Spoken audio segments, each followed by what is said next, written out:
Assalamualaikum. Waalaikumsalam, silakan masuk. Terima kasih. Terima kasih Pak atas waktunya hari ini. Terima kasih. Pak, kita sebelum wawancara lebih lanjut, boleh nggak kita sambil main-main dulu? Ya, boleh, silakan. Main game bentar ya Pak. Boleh, Bapak nanti main. pilih ya dari opsi-opsi pertanyaan Oke, yang saya silakan. berikan.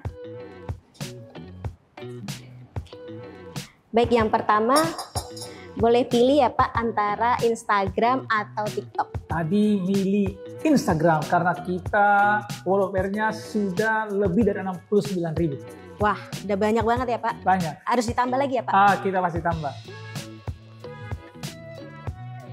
Saya izin ya, saya cek ini dulu. Ini ada karya cipta yang kita harus berikan Baik, dalam Pak. waktu dekat ini di Jombang. Selanjutnya untuk piknik nih Pak, untuk main. Bapak lebih suka ke pantai atau ke gunung? Oh, kita lebih suka di pantai. Karena aku suka renang. Ya, dari kecil aku sudah renang karena aku orang laut. Jadi sering mancing, jadi sering berenang. Wah, seru banget ini Pak. Untuk suasana Bapak lebih suka sunrise atau sunset Pak? Aku itu orangnya optimis, ingin naik terus menerus. Maka saya maunya adalah sunrise. Baik. Untuk makanan Bapak lebih pilih sate atau soto? Waduh, istriku itu sering masak soto dan berair. Jadi kadang-kadang bikin steam ikan. Jadi aku sukanya adalah soto. Soto ya Pak. Untuk minum Pak, Bapak lebih pilih teh Java Preanger atau kopi gayo?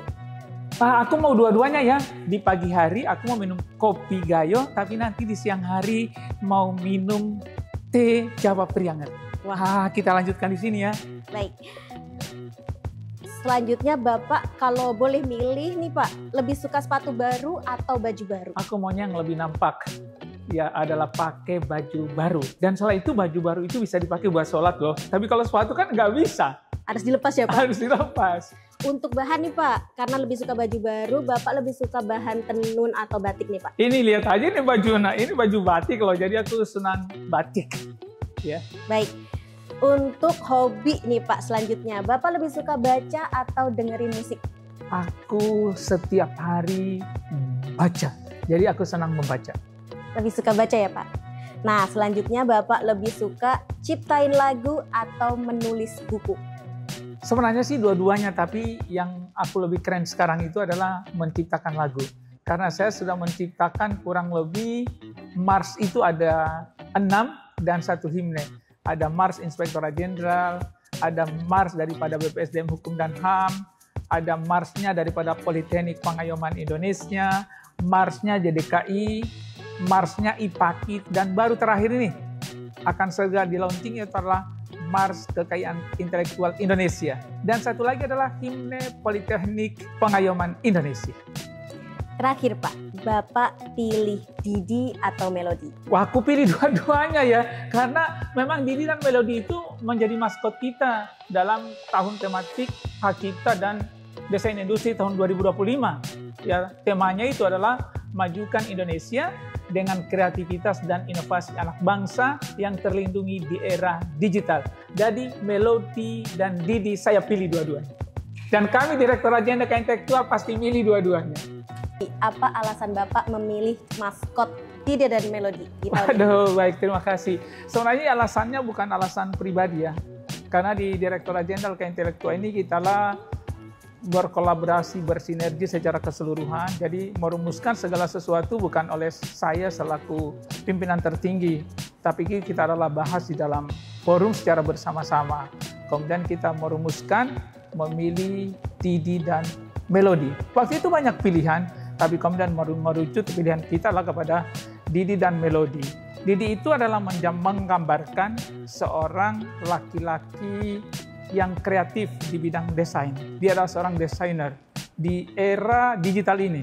Dia menggunakan tablet itu untuk mendesain, pasti dalam waktu singkat akan menghasilkan banyak ragam desain. Kemudian Melody sendiri itu adalah menggambarkan musisi klasik. Kita gambarkan dia menggunakan biola, itu salah satu tanda bahwa dia adalah musisi klasik. Apa tujuan utama maskot ini dalam mendukung kampanye DJKI? Ya, baik, terima kasih. Jadi kita sebenarnya banyak program di 2025. Selain program yang kita laksanakan dengan cara kita sendiri, itu perlu maskot. Karena maskot itu adalah alat yang paling efektif untuk kampanye KI juga. Beragam kegiatan nanti akan kita gunakan, ya, menggunakan daripada maskot ini adalah pada program unggulan kita. Ada Jelajah Kekayaan Intelektual Indonesia, kita akan datang ke kampus, kita akan datang ke industri, kita akan datang ke litbang-litbang, lembaga pendidikan yang lainnya. Kemudian pada tahun ini juga kita menyasar pesantren. Ternyata banyak peminatnya. Dan banyak sekali ternyata karya-karya di pesantren. Dan sekaligus itu adalah mendorong anak muda bangsa untuk mereka lebih kreatif lagi dan menghasilkan inovasi yang lebih. Kalau lihat dua-duanya itulah, mereka adalah desainer muda, kemudian yang kedua adalah musisi klasik muda. Apa harapan Bapak terhadap dampak maskot ini dalam meningkatkan kesadaran publik tentang kekayaan intelektual? Harapan tertingginya kemudian mereka mungkin dua hal yang paling utama.